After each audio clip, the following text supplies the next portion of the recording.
Bahagia, harmonis, dan jauh dari pertikaian menjadi dambaan tersendiri bagi semua orang yang membangun sebuah keluarga.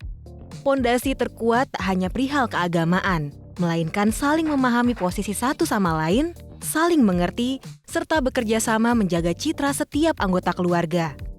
Hubungan keluarga tidak hanya soal siapa yang menjadi kepala rumah tangga dan ibu rumah tangga, namun bagaimana kita bisa menyeimbangkan peran dan tanggung jawab masing-masing. Di zaman yang semakin maju ini, tidak sedikit pasangan yang mulai lupa, bahkan hingga berakhir hingga norma dan anjuran bagaimana cara bersikap dalam rumah tangga. Dalam episode Resep Ampuh Keluarga Tangguh kali ini, Gaspol bersama Ustadz Dasat Latif akan menyampaikan petua dan motivasinya di hadapan sahabat Dasat dan pemirsa di rumah, serta apa hakikatnya membentuk keluarga yang terhormat di mata Islam.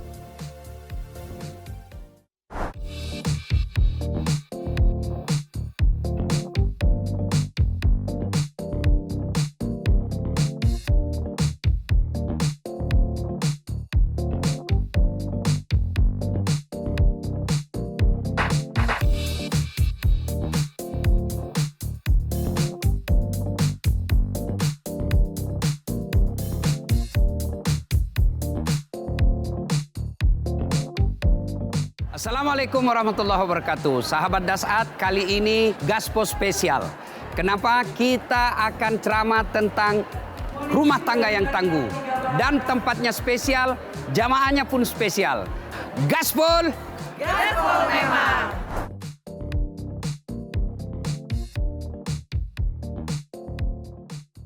Ya ayyuhalladzina amanu dukhulu fis-silmi kaffatan wa la tattabi'u khutuwatis syaitan innahu lakum adu mubin.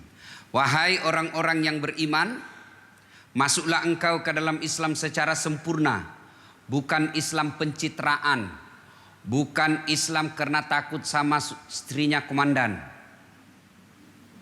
Kalau ibu bapak datang di sini pengajian hanya karena takut sama ibu jenderal, bukan Islam begitu yang diharap Allah. Islamlah secara benar.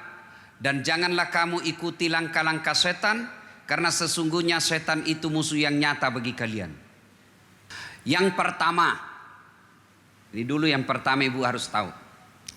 Ibu-ibu bisa masuk dalam ruangan ini karena apa? Ibu-ibu, ibu bisa masuk di sini karena suamimu polisi. Itu dulu. Polisi-polisi dari Papua, dari Nusa Tenggara Timur, dari Nusa Tenggara Barat, dari pelosok-pelosok kampung, yang suaminya juga polisi.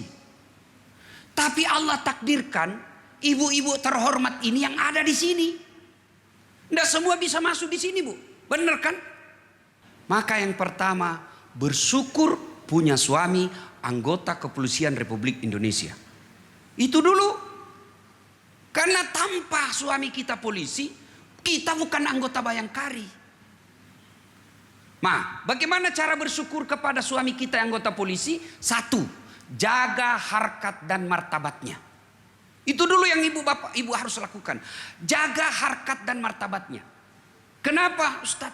Karena kadangkala suami terjerembab, dipermalukan di medsos, dihina, bahkan sampai pemecatan gara-gara istri. Adakah begitu, Ustaz? Ada begitu, Bu? Ibu aja yang jawab. Iya kan? Ada ibu toh? Banyak. Gara-gara istrinya yang, ya kalau mau masalah, mau musibah, istrinya tiba-tiba share, tak, bajunya mahal-mahal, tasnya mahal-mahal, cincinnya mahal-mahal. Padahal orang tidak tahu itu hadiah pemberian orang. Tapi kan orang tidak mau tahu itu. Akhirnya apa? Mulailah dipersoalkan. Gara-gara apa? Ibu yang tidak tahu menjaga marwah dan martabat suami.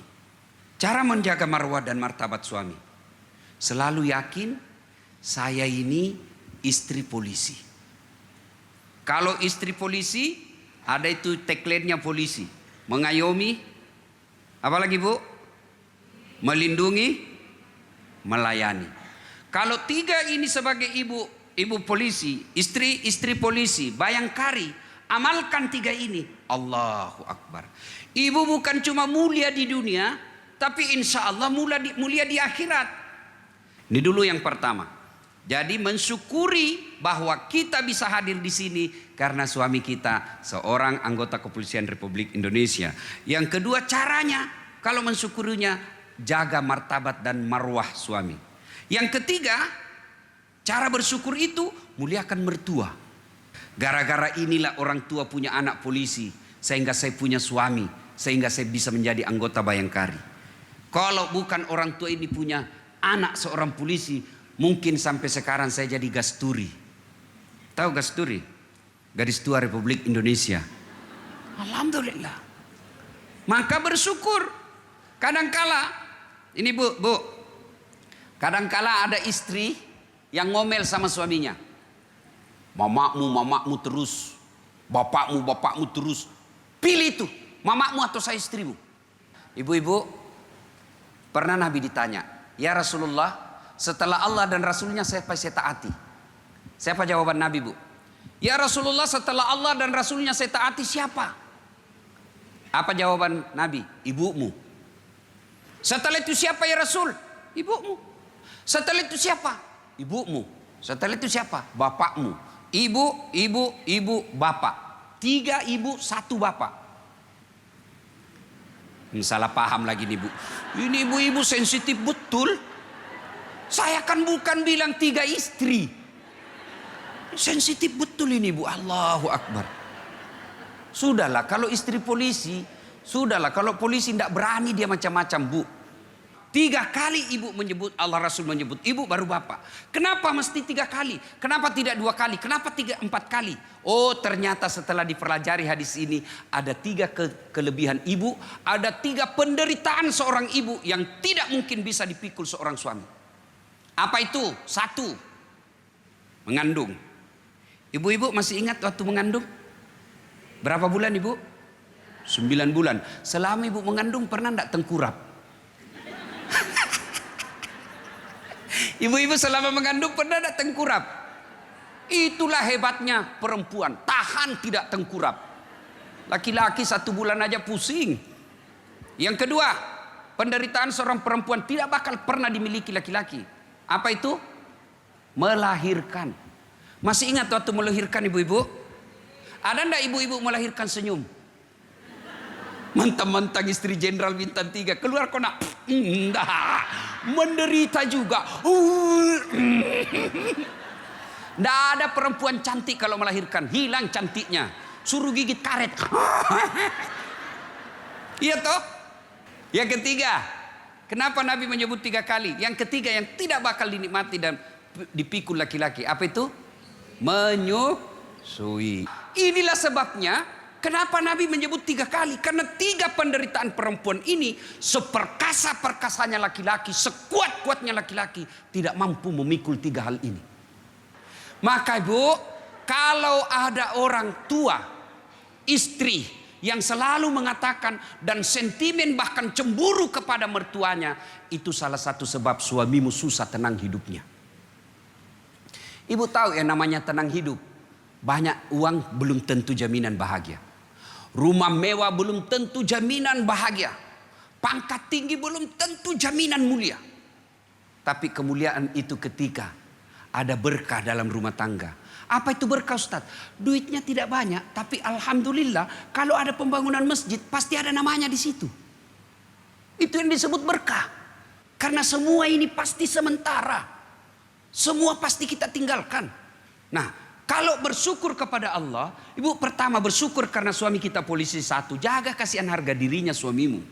Jangan kau maki-maki di depan orang banyak. Malah ini di depan anak buahnya ditunjuk-tunjuk suaminya. Dia mau tunjuk kamu, kau lihat kau saya atur ini komandanmu. Jangan sampai begitu. Bu, saya bilang sama istri saya kan akhir-akhir ini banyak masalah juga Bu. Jangan pikir Ustadz tidak ada masalah. Banyak masalah saya Bu. Terutama setelah saya viral ini. Banyak ibu-ibu curhat. Janda. Pura-pura lah dia Ustadz. Meninggal suamiku. Kasih saya doa dan amalan penenang jiwa. Ku kasihlah doa-doa. Lama-lama mulai lain-lain stikernya. Stiker lope-lope.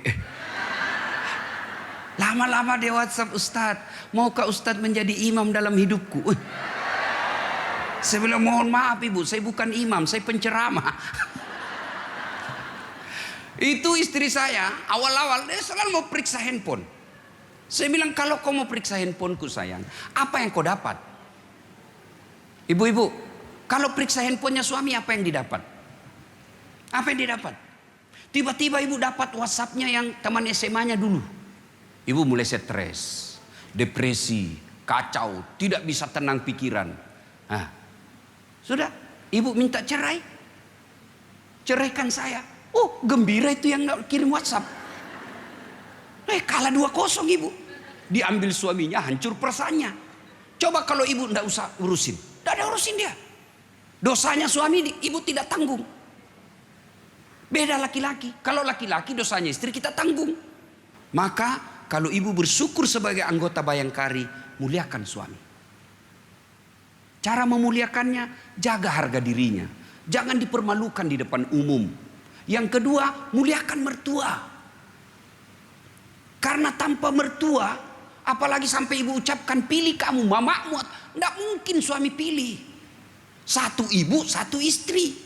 Jadi yang baik, rumusnya sabar. Tidak ada sudah kala itu ilmu sabar, Bu. Biar istri kita jenderal, biar doktor, profesor, ulama, kalau tidak punya ilmu sabar, tidak mungkin bisa bahagia dalam rumah tangga. Maka sabar inilah yang paling baik. Takarruf ilallah. Dekatkan diri kepada Allah. Bukan dekatkan ke medsos. Allah tidak melarang ibu-ibu pakai barang mewah. Allah tidak melarang. Allah cuma minta jangan kau menghalalkan segala cara. Tidak ada orang suka orang pelit. Bahkan orang pelit sekalipun tidak suka sama orang pelit.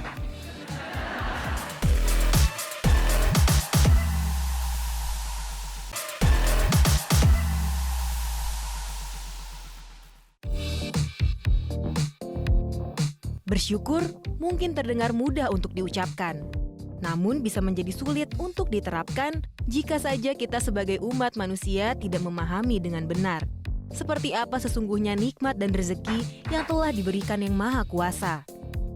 Memiliki pasangan yang saling mengerti, anak-anak yang beriman, dan orang tua yang peduli, serta kehidupan yang cukup menjadi satu kesatuan nikmat besar.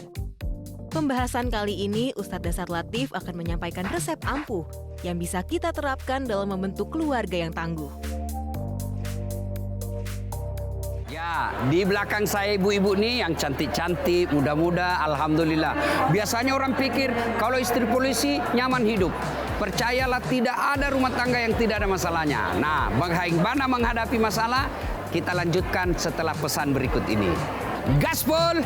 Gaspol memang. Percayalah tidak ada rumah tangga yang tidak ada masalah.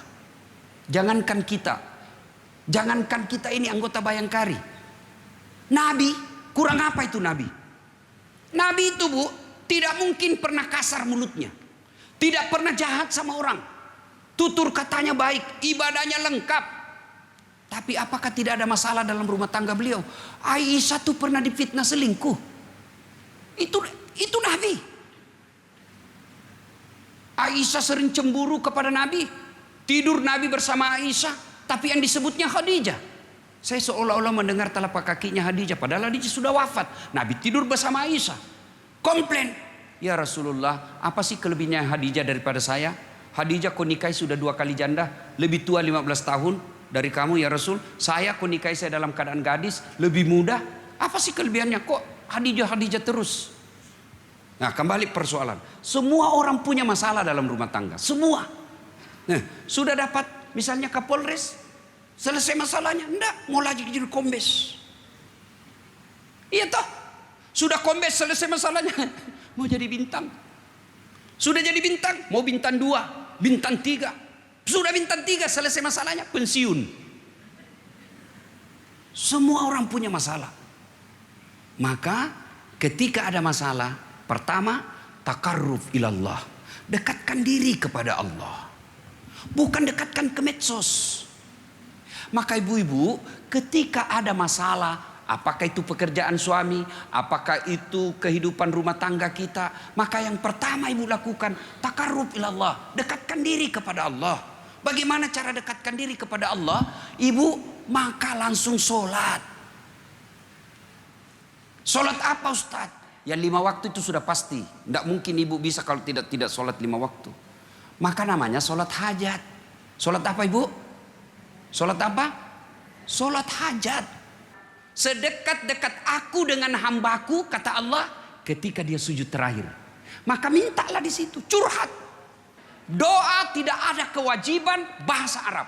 Ibu bangun tengah malam, nangis di hadapan Allah. Suami pergi tugas, suami lagi masalah, suami banyak beban pikiran.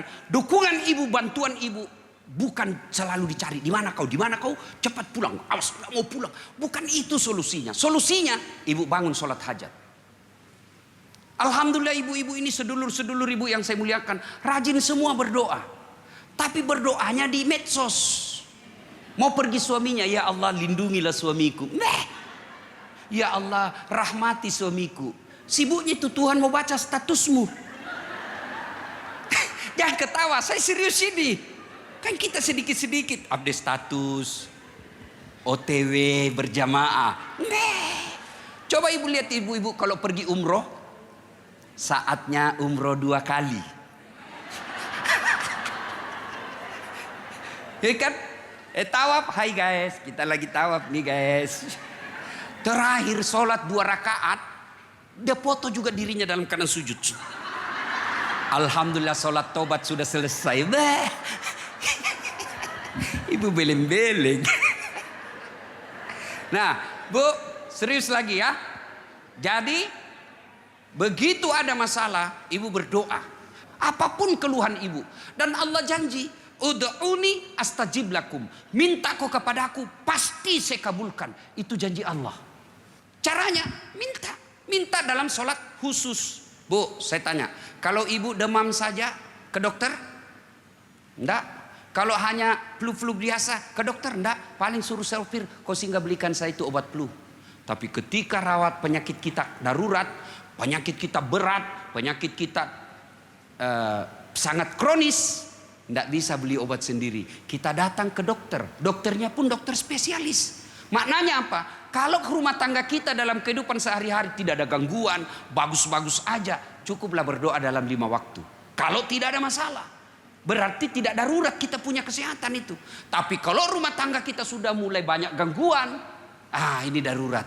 Maka sholatnya harus khusus. Dokternya harus spesialis. Kita bangun sepertiga di akhir malam. Minta pertolongan Allah. Wa minal laili fatahajjat bihi. 3, ketika ada masalah. 2, 3 sekarang, turunkan selera. Tadi suami Kapolres. Tadi suami Kapolda. Tiba-tiba menjadi staf khusus. Staf ahli. Ahli yang tidak ada stafnya. Kan ada biasa begitu kasihan tuh, staf ahli. Keren namanya, tapi tidak ada yang suka. Nah, kalau misalnya begitu, tadinya waktu suami kita ada job, ada jabatan, ada pangkat diberikan. Gajinya misalnya 15 juta, 20 juta per bulan. Sekarang tiba-tiba non job, tidak ada lagi tambahan-tambahan. Tinggal menjadi 10 juta, maka selera diturunkan.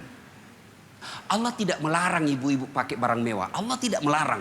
Allah cuma minta, jangan kau menghalalkan segala cara. Saya malah kalau ibu-ibu ada berliannya, ada barang-barang mahalnya, saya bilang pakai bu. Tidak semua orang dikasih rezeki itu.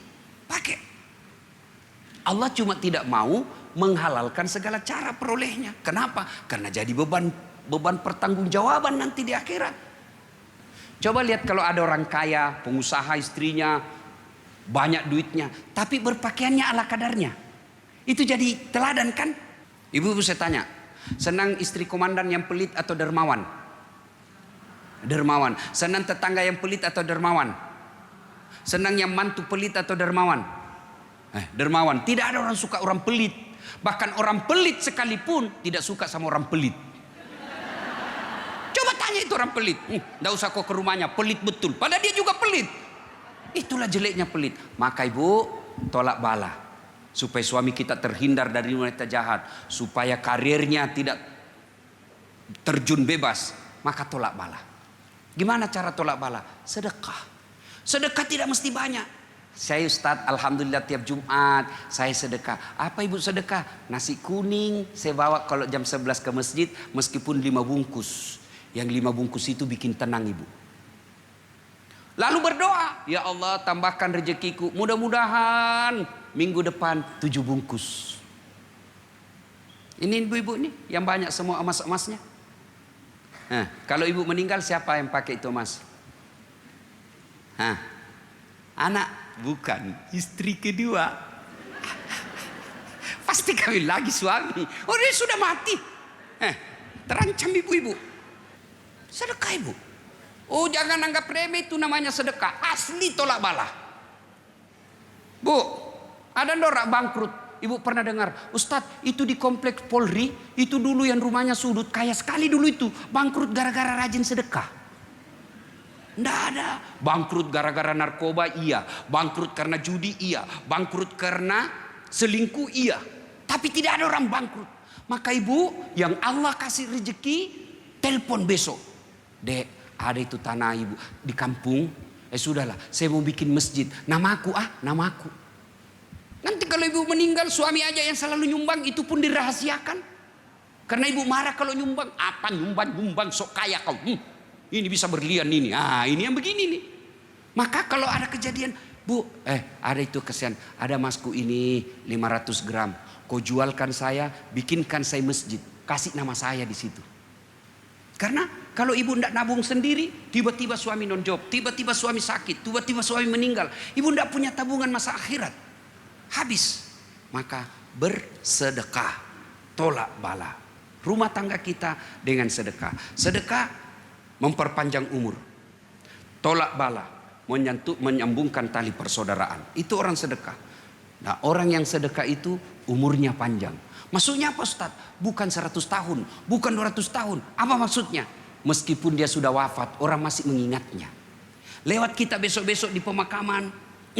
Ini ibu baik betul waktu hidup. Kalau ada acara, beliau kasih kita pembeli bensin. Kalau ada keluarga menikah, beliau juga bantu. Ayo kirimkan Fatihah. Meskipun sudah 20 tahun wafat, orang masih mengingatnya. Kenapa? Karena dermawannya. Tapi kalau pelit, jangankan mati, masih hidup didoakan kita sial. Lewat mobil dia bilang mudah-mudahan tabrakan, pelit betul. Maka bersedekahlah. Ada yang bilang tidak sampai Ustaz. Kalau mau bukti, ibu-ibu mau bukti bahwa sedekah sampai. Mau bukti bu? Ibu wafat duluan saya kirimi. Sejauh mana seorang istri dapat memberikan nasihat dalam urusan pekerjaan suami?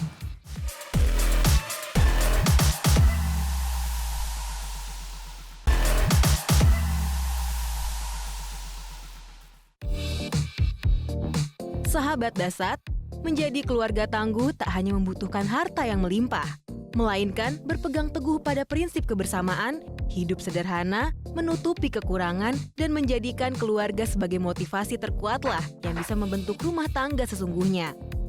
Dekatkan diri kepada Allah Ta'ala, maka niscaya keluargamu akan sejahtera dan jauh dari api neraka. Ustadz, bagaimana menasehati suami? Apalagi kalau suami polisi, tinggi pangkatnya. Sementara kita ini hanya ibu rumah tangga, sekolah pun tidak sarjana. Kan sulit. Nah, ada tata cara dan tips menasehati suami. Bagaimana? Kita simak berikut ini. Gaspol! Gaspol memang! Ibu, bapak, saudara-saudara sekalian, ada yang mau bertanya silakan, atau ada yang mau menjawab silakan. Assalamualaikum warahmatullahi wabarakatuh. Mohon izin Bapak Ustadz mau bertanya. Tadi dijelaskan oleh Bapak Ustadz bahwa untuk meraih kemuliaan keluarga, kesuksesan keluarga, diantaranya adalah memuliakan seorang ibu. Nah, yang kami ingin tanyakan Pak Ustadz, bagaimana cara kita agar kita bisa bersabar dan ikhlas merawat ibu kita, ibu mertua kita yang memang sudah mulai lanjut usia, bahkan sakit-sakitan. Ataupun terkadang sifatnya kembali seperti anak-anak lagi ya Pak Ustadz. Betul. Nah itu bagaimana sikap kita supaya bersabar dan ikhlas. Tidak semua anak diberi nikmat mengurus orang tua. Tidak semua. Tidak semua anak di dunia ini diberikan hadiah oleh Allah merawat ibunya, merawat bapaknya. Tidak. Ada orang yang mati mendadak bapaknya. Akhirnya tidak punya amal memuliakan orang tua. Nah sekarang itu dulu harus diyakinkan, ditanamkan. Oh, Allah pilih saya mengurusi di mertua karena Allah tahu saya pasti mampu. Nah, 2, ketika ada orang tua sakit, berbagi tugas. Ada anaknya Kapolres, sehingga tidak punya waktu kasihan untuk datang karena dia abdi negara. Nah, maka tugasnya apa? Karena dia ada duitnya, dia bantu obat. Ada lagi satu, tidak ada jabatannya, tidak ada duitnya, tapi dia pengangguran. Dia selalu ada, maka dia tugasnya apa? Rawat ibu, fisiknya rawat. Karena kau yang ada waktu. Ada lagi yang tidak punya waktu, tidak punya duit juga. Dia apa? Dia datang dari situ berdoa terus, minta. Berbagi tugas. Nah yang ketiga, ketika sudah mulai muncul sakit hati, dongkol, jengkel, itu manusiawi. Karena setan mempermainkan ibu. Nah bagaimana cara melawannya? 1, begitu mulai bengkol. Ibuku saja saya tidak kasih begini. Ini mertua paling cerewet dulu waktu pengantin dia tolak saya. Dia sekarang kenapa ada sama saya ya Allah? Kan ada begitu. Maka begitu muncul kalimat-kalimat itu, ibu lawan dengan istighfar. Nabi mengajarkan kalau kau duduk berdiri, kalau kau berdiri duduk. Misalnya lagi begini, sudah. Astagfirullah, astagfirullah, astagfirullah. Masih juga jengkel, ambil air wudhu.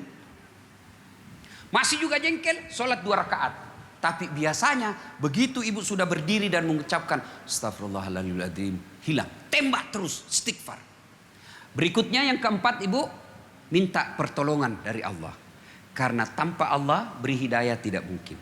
Bahasa Indonesia saja, ya Allah kuatkan imanku, ya Allah teguhkan hatiku, jaga sikapku ya Allah. Minta kepada Allah, karena tanpa pertolongan Allah biasanya kita tidak mampu. Udah Bu ya? Terima kasih. Assalamualaikum warahmatullahi wabarakatuh, Pak Ustadz. Waalaikumsalam warahmatullahi.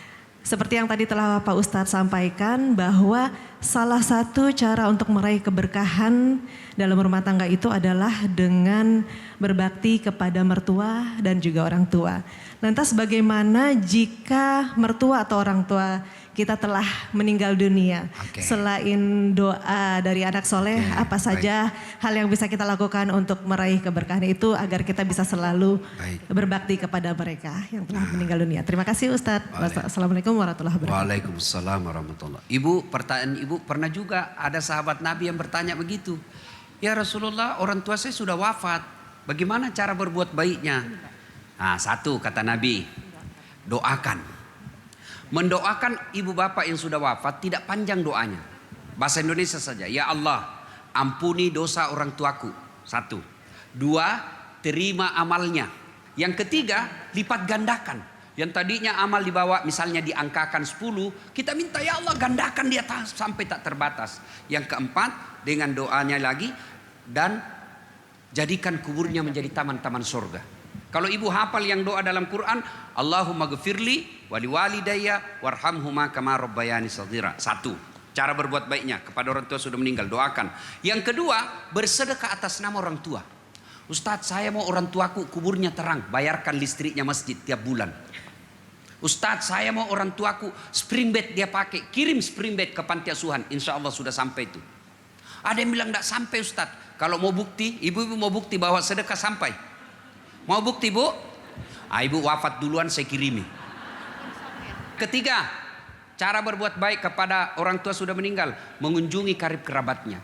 Misalnya masih ada paman kita hidup di kampung, Lebaran datang ke beliau. Itulah cara berbuat baik kepada orang tua yang sudah meninggal. Yang paling pasti dan paling real, paling gampang, jadilah anak yang soleh dan soleha. Karena kalau arwah bapak kita sudah meninggal bapak kita, lalu anaknya ini banyak maksiat, bapaknya ikut menanggung dalam kuburnya. Satu kisah, Nabi mau menuju ke sana, ya, anggaplah perjalanan 1 kilo.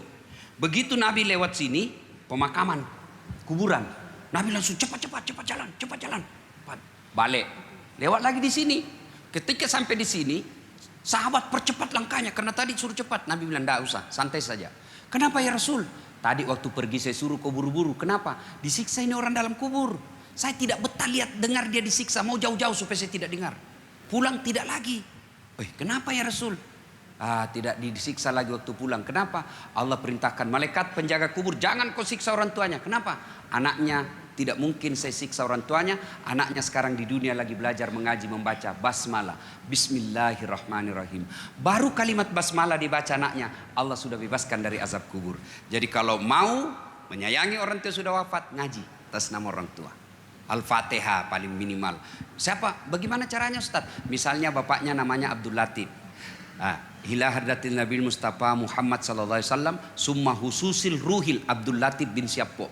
Bahasa Arab Ustaz. Sudah, saya niat baca Fatihah untuk Rasulullah. Saya ikutkan arwah bapak saya Abdul Latif. Al-Fatihah. Selesai. Haruskah selesai sholat? Tidak. Lagi di atas mobil. Lagi di atas mobil nih, duduk-duduk. Bukan juga kita nyetir. Tiba-tiba kita lihat ada orang lewat. Bajunya mirip betul bapak saya. Langsung ingat, maka kirimkan Fatihah. Demikian Ibu. Assalamualaikum warahmatullahi wabarakatuh. Mohon izin, sejauh mana kami sebagai seorang istri, tentunya kami juga, suami kami polisi, kami sebagai bayangkari juga, tentunya juga sebagai anggota Polri, profesi kami sama. Sejauh mana seorang istri dapat memberikan nasihat dalam urusan pekerjaan suami, baik itu hal yang baik maupun hal yang mungkin itu hal yang buruk. Demikian Pak Ustadz, terima kasih. Wassalamualaikum warahmatullahi wabarakatuh. Waalaikumsalam warahmatullahi wabarakatuh. Ini rahasia laki-laki Bu. Jangan disampaikan yang tidak datang. Ya. Pertama, laki-laki sangat sulit menerima nasihat dari istri. Itu dulu. Karena dia kadangkala merasa saya yang cari nafkah. Saya yang kerja, saya kepala rumah tangga. Makanya biasa susah menasehati suami. Ya. Nah, kalau sekarang sama-sama anggota Polri, sama-sama punya gaji, sama-sama punya pangkat peluang, yang punya peluang untuk punya pangkat dan jabatan. Bagaimana cara menasehati suami? Cara menasehatinya, ajak dia pengajian. Ajak pengajian. Nggak bisa ada waktunya Ustadz. Ketika ibu lagi baring-baring, ambil HP, buka ceramahnya Dasat Latif. Ada itu khusus. Kewajiban suami kepada istri. Ada ceramah saya khusus itu. Lalu ibu nontonlah itu. Pura-pura kasih dengar-dengar sedikit. Bang, ini kamu yang kena ini bang. Seperti ini. Berarti dia tidak tersinggung sebab bukan istrinya nasihati. Nasihatinya kita lihat karakternya Bu. Jangan menasehati suami ketika dia capek. Jangan menasehati suami ketika lagi dalam keadaan pening. Tapi ketika dia lagi santai-santai, biasanya lagi tidur, bangun pagi-pagi, ajak ibu tepuk. Bang, lama juga ini tidak pernah abang nih mimpin sholat jamaah subuh. Ayo salat subuh bareng-bareng bang, biar saya bangunkan si bungsu. Coba sudah itu. Nah sudah itu, ibu ada cara kedua. Ibu beli buku, kalau suami memang hobi baca. Belikan buku yang judulnya memang untuk kewajiban bersama dalam berumah tangga. Paling praktis, nonton ceramah. Karena kalau baca buku, belum tentu orang semua senang baca buku sekarang. Lalu itu yang keempat Ibu, yang keempat paling penting lagi, Ibu bangun sholat tengah malam, minta pertolongan dan hidayah kepada Allah untuk membimbing suami. Salah naruh handphone. Nanti istrinya yang ditanya, istrinya nggak tahu, istrinya bisa jadi korban. Kalau dia anak yatim, Ibu usap-usap rambutnya.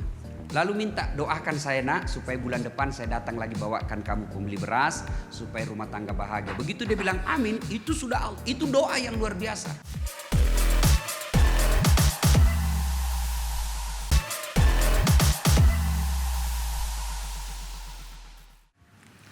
Pak Ustadz, saya ingin bertanya, ini mungkin hal-hal yang umum saja. Jadi kami mungkin semuanya sudah memiliki suami atau istri dan mungkin banyak anak-anaknya yang sudah besar-besar memiliki aktivitas masing-masing gitu. Sehingga bapak ibu ini, suami istri ini hanya sering berdua saja dengan pasangannya masing-masing. Banyak hal ternyata yang kemudian membuat suami atau istrinya ini ternyata ribut sendiri. Hal-hal kecil saja. AC yang terlalu dingin, satunya nggak bisa, satunya ternyata minta 18 derajat, satunya minta 24. Urusan handphone saja yang bukan membuka handphone Pak Ustadz, salah naruh handphone. Nanti istrinya yang ditanya, istrinya nggak tahu, istrinya bisa jadi korban. Di mana handphone saya? Tadi saya taruh di sini, ini kok nggak ada. Padahal hanya ketutup selimut atau sarung. Ya. Jadi kemudian nanti memang kalau sudah anak datang atau cucu datang, pasti biasa lagi Pak Ustadz. Nah, itu adalah hal-hal umum Pak Ustadz. Jadi umum itu, umum betul, Pak Ustadz. Nah, betul. bagaimana supaya hal-hal tersebut tidak sering muncul?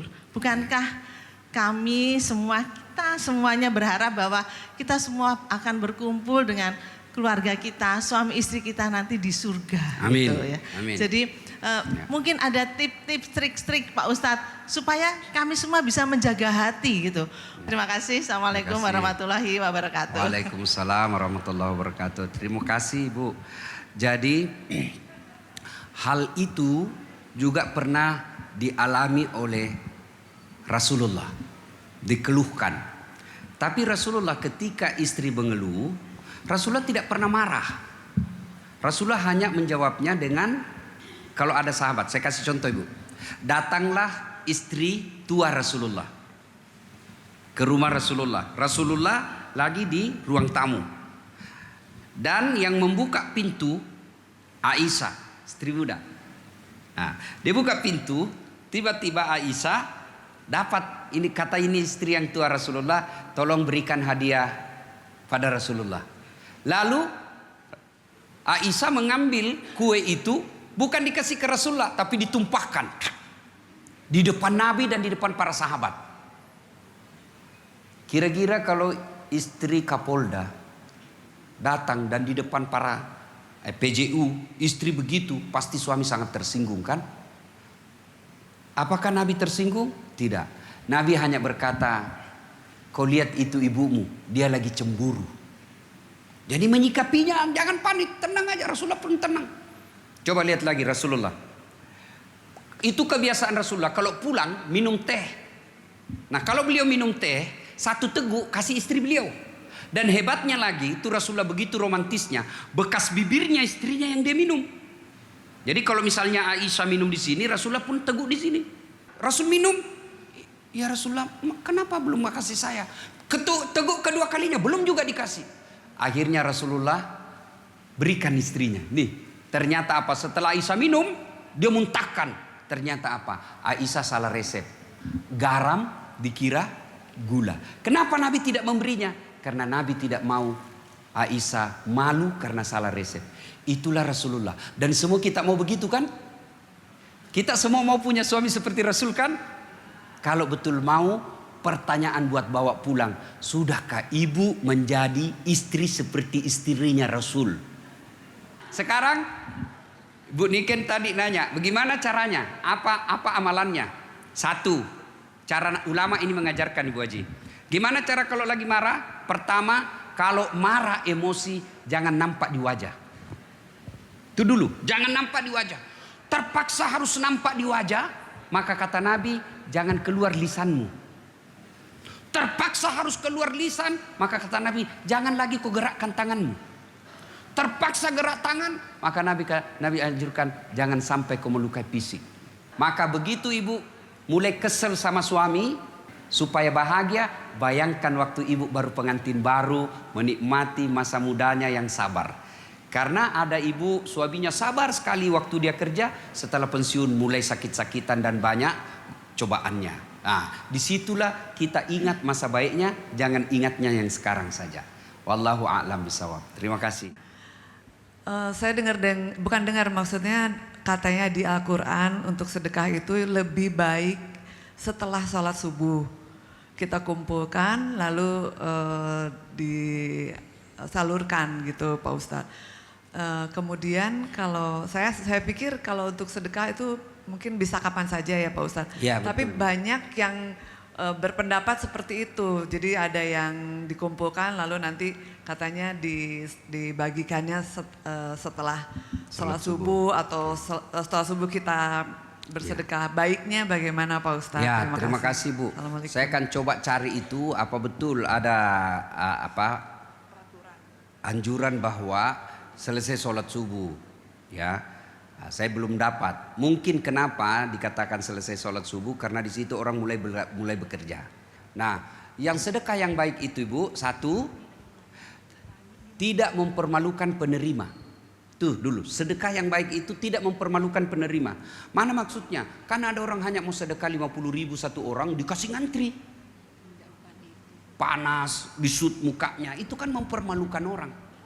Nah, kemudian yang kedua Ibu, yang bersedekah sendiri menyampaikan kepada penerimanya. Itu lebih bagus. Artinya bukan tidak boleh. Lebih bagus kalau Ibu bersedekah, Ibu menyampaikan langsung, itu lebih mulia daripada bikin orang lain yang sampaikan. Ini lebih bagus. Nah, kalau dia anak yatim, Ibu usap-usap rambutnya. Lalu minta doakan saya nak supaya bulan depan saya datang lagi bawakan kamu pembeli beras supaya rumah tangga bahagia. Begitu dia bilang amin, itu doa yang luar biasa. Tidak mesti dia menghadap kiblat habis selesai sholat, tidak. Begitu dituntun doa dan dia katakan amin, itulah doa. Ya, bersedekah saya lebih memakai yang Ibu sampaikan tadi, bersedekah itu kapan saja boleh. Nah, kepada siapa yang diberikan? Kalau zakat beda Bu, sedekah lain lagi. Kalau zakat wajib Ibu, penghasilan selama sebulan wajib dikeluarkan 2,5%. Kalau tidak dikeluarkan 2,5% itu mengotori semua. Ini penting Ibu, ini penting. Ibu-ibu, coba lihat saya kasih contoh. Ini air bersih, suci, ya. Inilah gajinya suami. Inilah gaji suami. Dia tidak menghalalkan segala cara. Isinya ini karena dia halal boleh diminum. Ya kan? Nah, karena tidak dikeluarkan 2,5% zakatnya, maka ibaratnya Ibu masuk ke toilet, celupkan tangan di kloset, naik, ambil airnya 1 tetes yang dari kloset, kasih turun di sini. Ibu mau minum? Kalau sudah air kloset di sini, ada yang mau minum? Tidak. Tidak mungkin. Jijik kita. Begitulah harta yang tadinya halal, karena tidak dikeluarkan 2,5%, akhirnya mengotori semua harta kita. Sehingga kalau harta sudah tidak halal, harta kita sudah kotor, maka anak kita kepala batu, suami kita kasar bicara. Kenapa? Karena yang membentuk darah dagingnya barang haram. Maka kewajiban ibu sekalian, saya cinta kalian karena Allah, pulang ini selalu ingatkan zakatnya suami setiap bulan. Bang, keluarkan zakatnya. Bang, keluarkan zakatnya. Keluarkan zakat. Zakat itulah yang membersihkan hartanya ibu, yang datang orang main sepe-sepe, anu pak, ini pak. Nah, akhirnya diterima.